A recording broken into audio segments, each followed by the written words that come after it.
Hello everyone, welcome to Guidely. कैसे हैं आप सब?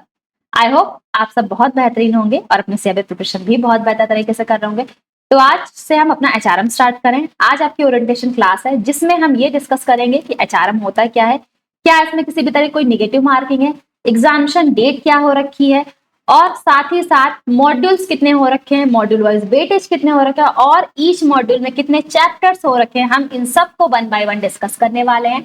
अगर मैं बात करूं एचआरएम की, तो एचआरएम सबसे ज्यादा चूज किया जाने वाला सब्जेक्ट है एज एन इलेक्टिव,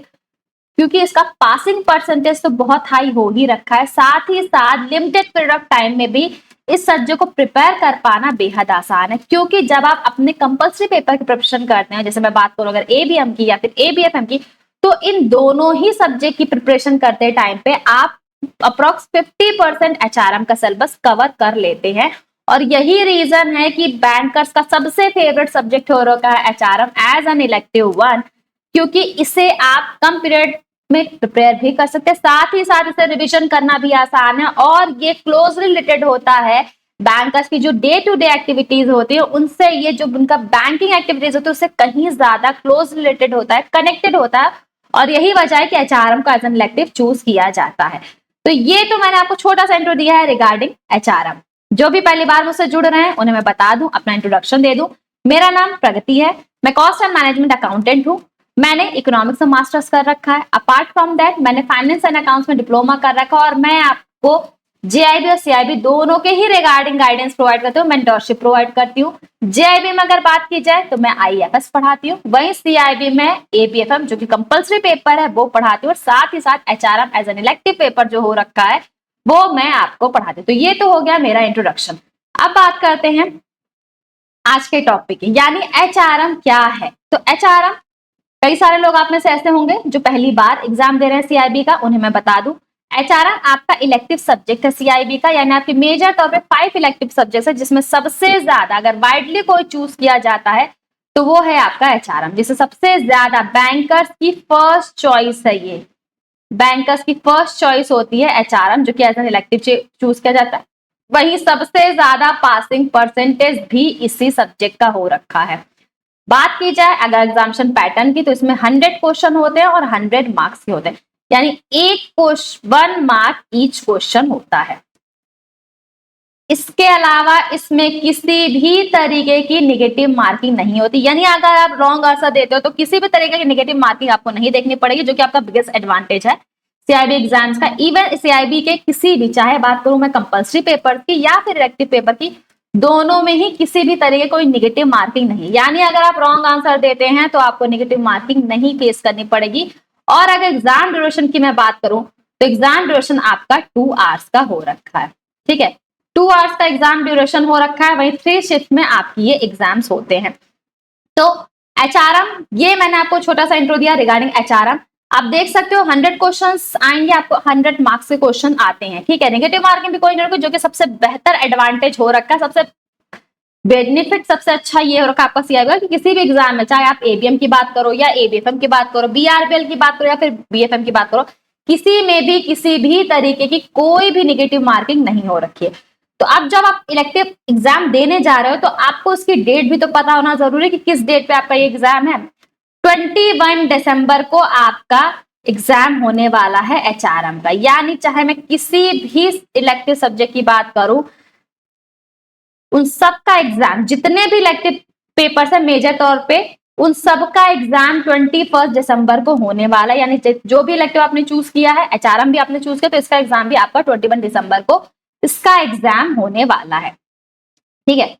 तो अब बात करते हैं मॉड्यूल वाइज वेटेज की, कि आपको किससे ज्यादा वेटेज देना है, कौन सा मॉड्यूल है जो कि बहुत ही ज्यादा इंपॉर्टेंट है। यानी ये मॉड्यूल वाइज वेटेज आपको बताता है कि जब आप अपने इलेक्टिव एग्जाम की प्रिपरेशन कर रहे हो, यानी जब आप एचआरएम की प्रिपरेशन कर रहे हो, तो ऐसे केस में आपको सबसे ज्यादा फोकस किस मॉड्यूल पे करना है, और किस मॉड्यूल पे अगर आप थोड़ा सा कम फोकस कर रहे हो तो भी आप अच्छे मार्क्स गेन कर सकते हो। क्योंकि भाई एट द एंड आपको कितने मार्क्स गेन करने हैं, एट द एंड तो आपको 50 मार्क्स ही गेन करने हैं ना। भाई आउट ऑफ 100 आपको क्या करना है, आप आउट ऑफ 100 को 50 मार्क्स ही अचीव करने हैं, क्योंकि आपसे ऐसा कोई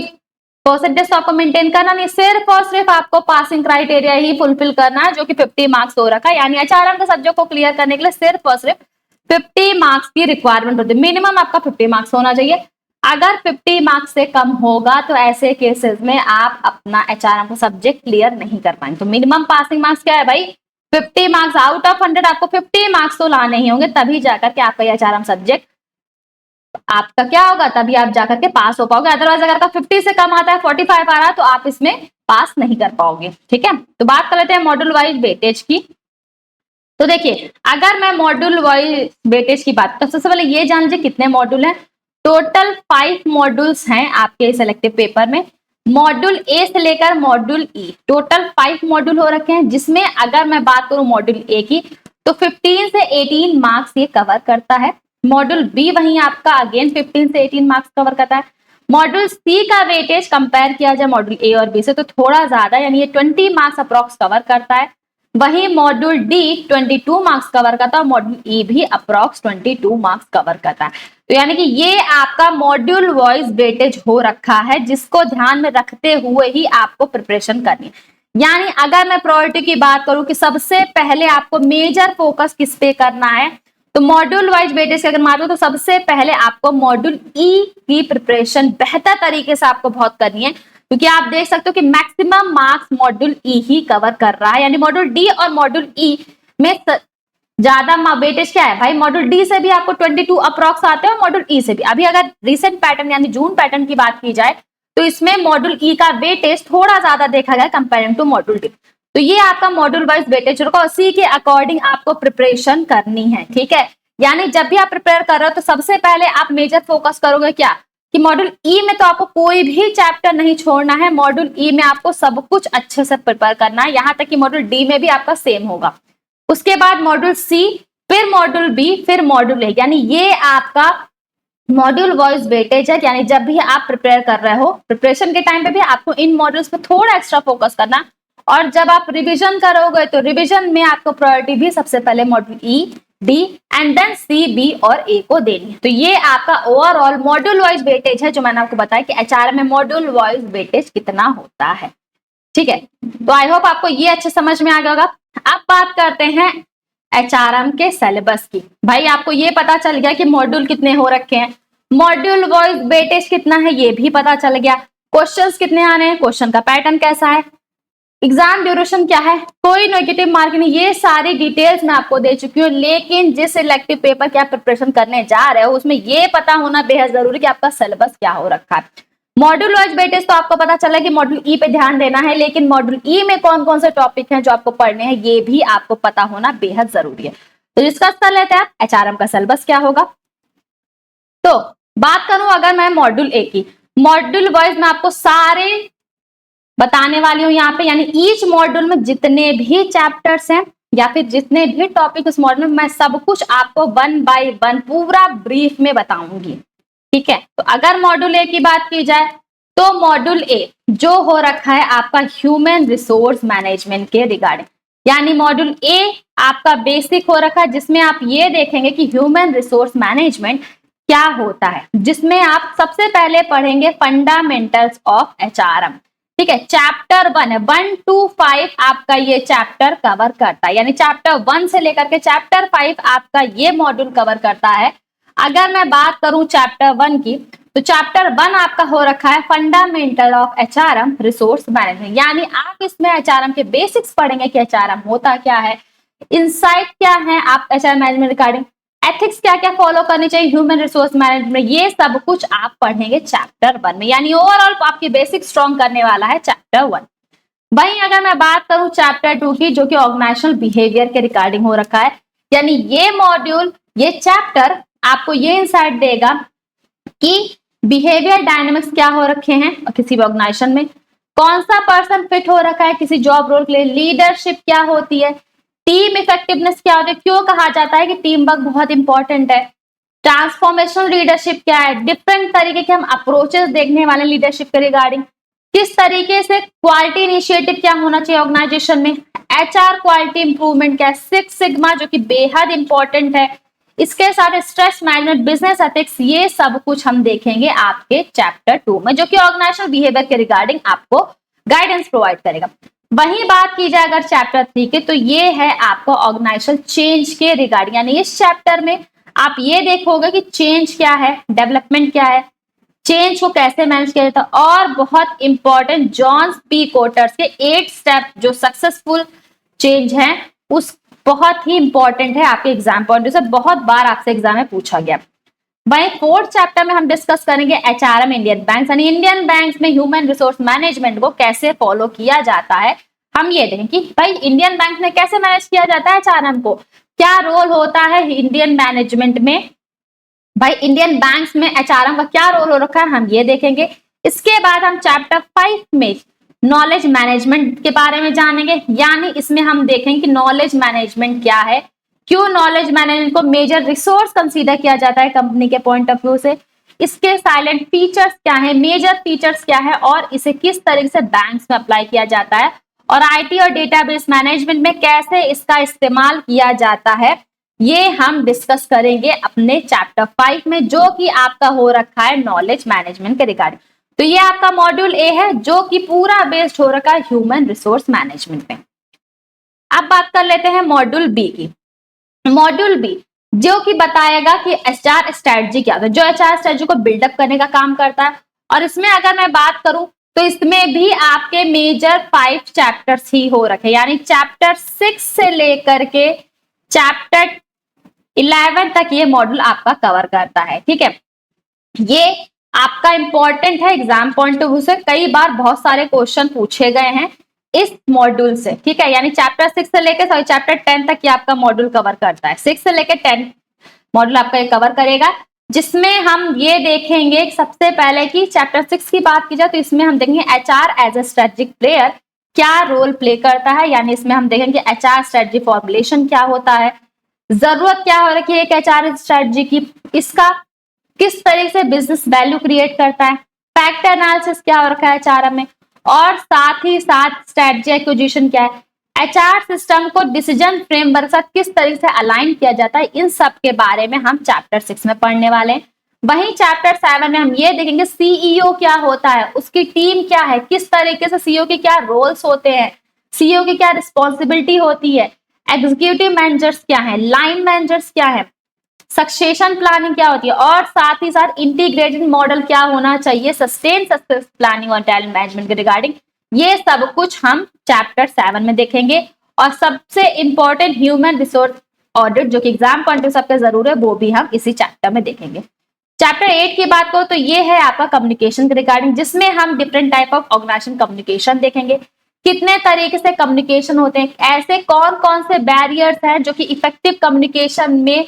कहीं ना कहीं रोक लगा रहे हैं, बेहतर जैसे इफेक्टिव कम्युनिकेशन को प्रभावी नहीं होने दे, इसके बारे में पढ़ेंगे। क्या वो स्टेप्स अपनाने चाहिए जिसके जरिए हम कम्युनिकेशन को बेहतर कर सकते हैं, ये हम इस चैप्टर में पढ़ने वाले हैं। वहीं अगर मैं बात करूं चैप्टर 9 की तो ये है एचआर फंक्शंस के रिगार्डिंग, यानी इसमें हम देखेंगे कि एचआरपी क्या होता है। एचआरपी जो कि आपके एग्जाम पॉइंट ऑफ व्यू से इंपॉर्टेंट है, एचआरपी यानी ह्यूमन रिसोर्स प्लानिंग क्या होता है, इसके अलावा रिक्रूटमेंट क्या है, सिलेक्शन क्या है, टेक्नोलॉजी की क्या जरूरत होती है एचआर फंक्शन में, साथ ही साथ नीड क्या हो रखी है,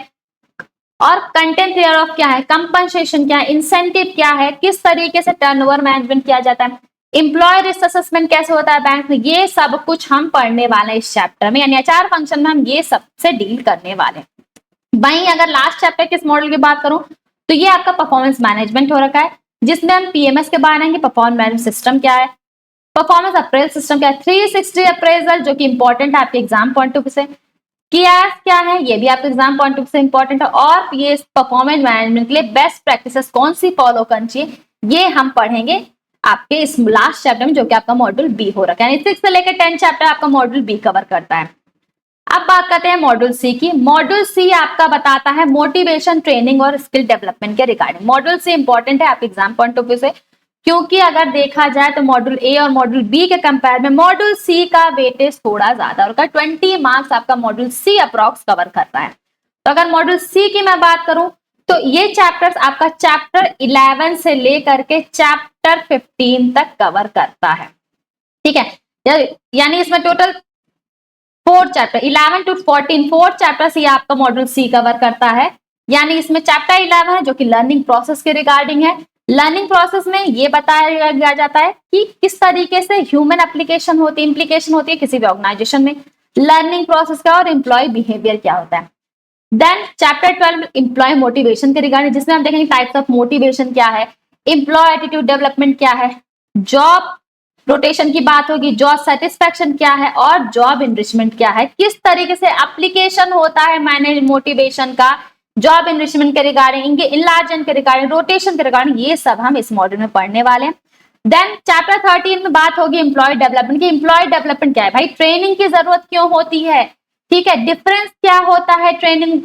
में, डेवलपमेंट और लर्निंग में मेजर डिफरेंस क्या हो रखा है, जरूरत क्या है ट्रेनिंग की, कितने तरीके से आइडेंटिफाई किया गया है ट्रेनिंग नीड को, रोल क्या हो रखा है ट्रेनिंग का, और साथ ही साथ फ्यूचर क्या हो रखा है बैंक एजुकेशन का इन इंडिया, ये हम पढ़ेंगे चैप्टर 13 में। वहीं अगर मैं बात करूं चैप्टर 14 की, जो कि है ट्रेनिंग मैथोलॉजी, ये इंपॉर्टेंट है, जो आपको ये बताने वाला है कि सब्जेक्ट मैटर क्या है, लर्निंग ऑर्गेनाइजेशन के बारे में हम इस चैप्टर में पढ़ेंगे, कितने तरीके से ट्रेनिंग है, ट्रेनिंग और करियर डेवलपमेंट क्या है, सॉफ्ट स्किल ट्रेनिंग क्या, और चैलेंजेस क्या क्या फेस किए जाते हैं ट्रेनिंग के टाइम पे, ये हम ट्रेनिंग मैथोलॉजी में पढ़ेंगे। इसके अलावा बेस्ट प्रैक्टिसेस क्या है जो कि हेल्प करती हैं ट्रेनिंग में, रिटर्न ऑन इन्वेस्टमेंट क्या हो रखा है,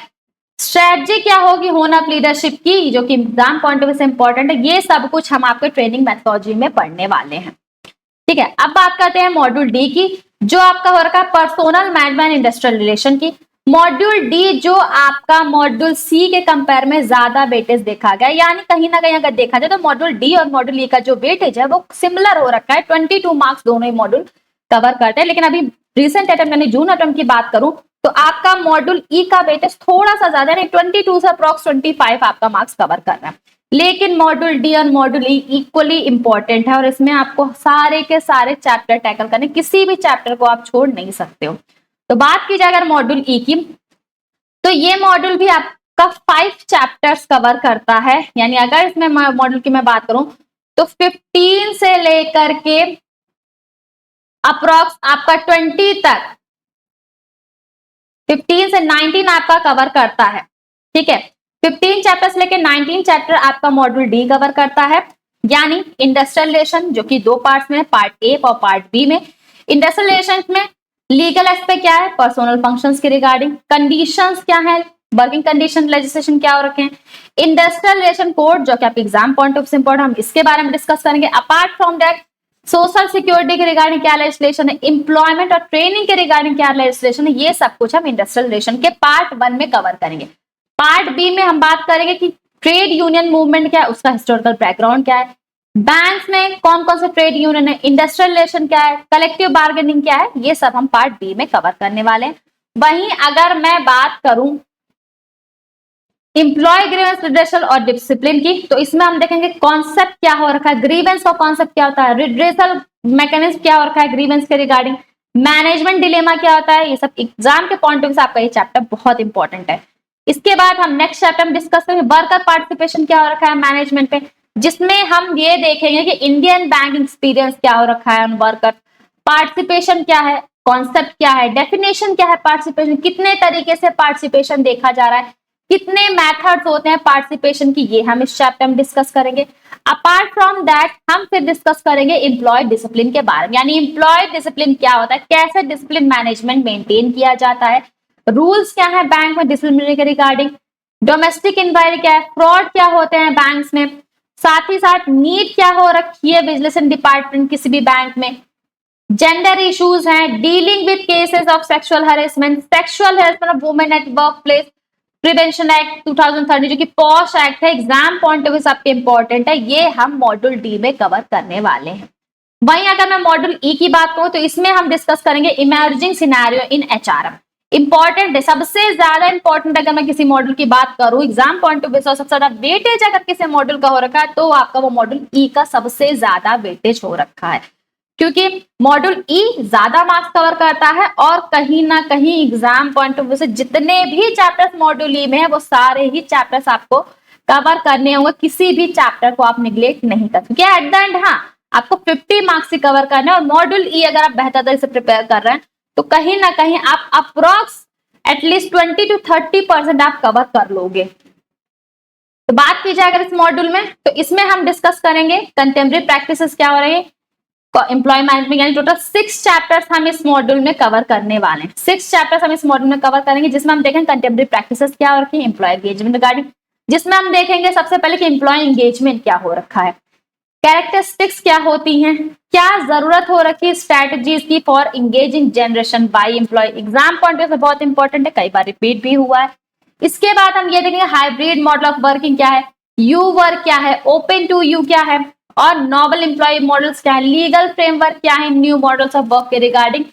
एम्प्लॉय एंगेजमेंट स्ट्रेटजी क्या है, ये हम इस चैप्टर में कवर करेंगे। इसके बाद हम डिस्कस करेंगे ऑर्गेनाइजेशन कल्चर एंड क्रिएटिविटी, जिसमें हम ये देखेंगे इंडिविजुअल कल्चर क्या है, ऑर्गेनाइजेशन कल्चर क्या है, कॉन्सेप्ट क्या हो रखा है इंडिविजुअल क्रिएटिविटी का, क्या डिफरेंस होता है भाई क्रिएटिविटी और इनोवेशन, जिसे वही लोग आप समझते हो कि ये सेम ही है, डिफरेंस है, बहुत स्लाइटली डिफरेंस है, लेकिन इनमें मेजर डिफरेंस होता है। और कल्चर का इंपैक्ट क्या पड़ता है, क्रिएटिविटी का इंपैक्ट क्या पड़ता है किसी भी ऑर्गेनाइजेशन पे, क्रिएटिव लीडरशिप क्या है, मैनेजर क्या है, स्ट्रेटजीज क्या होती है, किस तरीके से हम एथिकल ऑर्गेनाइजेशन कल्चर को क्रिएट कर सकते हैं, ये हम इस चैप्टर में पढ़ने वाले हैं। इसके बाद नेक्स्ट चैप्टर की मैं बात करूं तो हम इसमें डिस्कस करें कॉर्पोरेट सस्टेनेबिलिटी ग्रीन एचआर में, एग्जाम पॉइंट ऑफ व्यू से बहुत ही ज्यादा आपके इंपॉर्टेंट है। इसमें हम देखेंगे कॉर्पोरेट सस्टेनेबिलिटी क्या होता है, इसका कॉन्सेप्ट देखेंगे,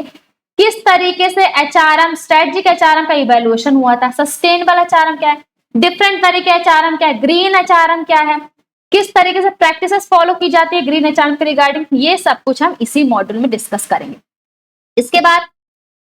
इसी मॉड्यूल में हम देखेंगे एचआर एनालिटिक्स क्या है, एचआर एंटरप्रेन्योरशिप क्या है, एआई बेस्ड एचआर सॉल्यूशन, ये सब हम इस टॉपिक में डिस्कस करेंगे। यानी इसमें हम ओवरऑल ये देखेंगे कि आर्टिफिशियल इंटेलिजेंस का इंट्रोडक्शन हम देखने वाले हैं, रोल क्या है एचआर फंक्शन में एआई का, किस तरीके से एआई का यूटिलाइज किया जा सकता है एचआर फंक्शन में, एचआर मैट्रिक्स क्या है, एचआर एनालिटिक्स क्या है, एग्जाम पॉइंट ऑफ व्यू से बहुत ही ज्यादा आपके इंपॉर्टेंट है, एडवांटेज क्या है, डिसएडवांटेज क्या है, ये हम डिस्कस करेंगे। देन हम डिस्कस करेंगे लीडिंग इन वोका एंड बानी scenario, exam point of view से बहुत ही ज्यादा इंपॉर्टेंट है आपका ये चैप्टर, जून अटेम्प्ट में आपका वेटेज देखा गया था इस चैप्टर में, जिसमें हम देखेंगे क्राइसिस मैनेजमेंट क्या है, 4 लेवल्स अनसर्टेनिटी क्या है, मैनेज कैसे किया जाता है वोका को, ग्रेविटी ड्रिवन अप्रोचेस क्या हो रखे हैं, ठीक है, बानी एवोल्यूशन ऑफ बानी अप्रोच इन क्राइसिस मैनेजमेंट क्या हो रखा है, रोल क्या है एचआर का क्राइसिस मैनेजमेंट, और साथ ही साथ लीडरशिप रोल क्या होता है क्राइसिस मैनेजमेंट के रिगार्डिंग, ये हम इस चैप्टर में डिस्कस करेंगे। इसके बाद हम डिस्कस करेंगे बिजनेस एथिक्स,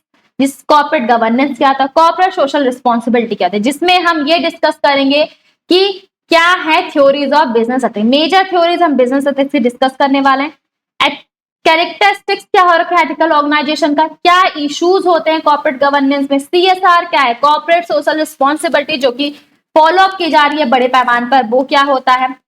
वेरियस मॉडल क्या हो रखे हैं सीएसआर के रिगार्डिंग, और इंडियन एक्सपीरियंस क्या हो रखा है सीएसआर के रिगार्डिंग, ये सब कुछ हम मॉड्यूल ई में डिस्कस करेंगे। तो ये आपका ओवरऑल मॉड्यूल ई था, जिसके बारे में मैंने आपको चैप्टर्स बताए, साथ ही साथ उन चैप्टर्स में हम क्या क्या पढ़ने वाले हैं उसके बारे में भी मैंने ब्रीफ आपको इंट्रो दिया है। तो ये आपका ओवरऑल मॉड्यूल हो रखा है आपके एचआरएम में, जिसे हम 1 बाय 1 सारे चैप्टर्स को कवर करेंगे, सारे टॉपिक को हम कवर करेंगे, important exam point of view जो टॉपिक्स है मैं आपको वो कवर करवाऊंगी, साथ ही साथ हम एमसीक्यूज केस स्टडीज वगैरह भी सॉल्व करेंगे, क्योंकि बहुत ज्यादा वेटेज देखा गया है आपके एग्जाम में, केस स्टडीज का स्पेशली बहुत वेटेज देखा गया है, एमसीक्यू का बहुत ही ज्यादा वेटेज हो गया। तो ये तो हो गया आपका पूरा का पूरा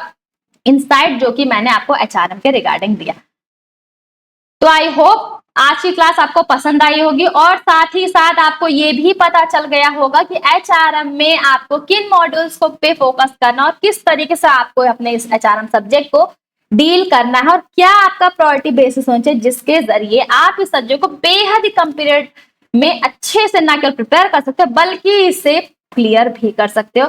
तो अगर आपको कोई भी डाउट है, कोई भी क्वेरी है, तो आप टेलीग्राम चैनल के जरिए जुड़कर भी मुझसे अपनी क्वेरी पूछ सकते हैं। कोई भी डाउट है, कोई भी कंफ्यूजन है एबीएफएम के रिगार्डिंग, एचआरएम के रिगार्डिंग, सीआईबी के रिगार्डिंग, तो आप मुझसे टेलीग्राम चैनल पे जुड़ करके मुझसे पूछ सकते हो। पर्सनली आप मुझे टैग करके भी अपनी जो भी डाउट है, जो भी कंफ्यूजन है, वो आप मुझसे पूछ सकते हो। तो आज के लिए फिलहाल इतना ही, मिलते हैं नेक्स्ट क्लास में। Till then take care.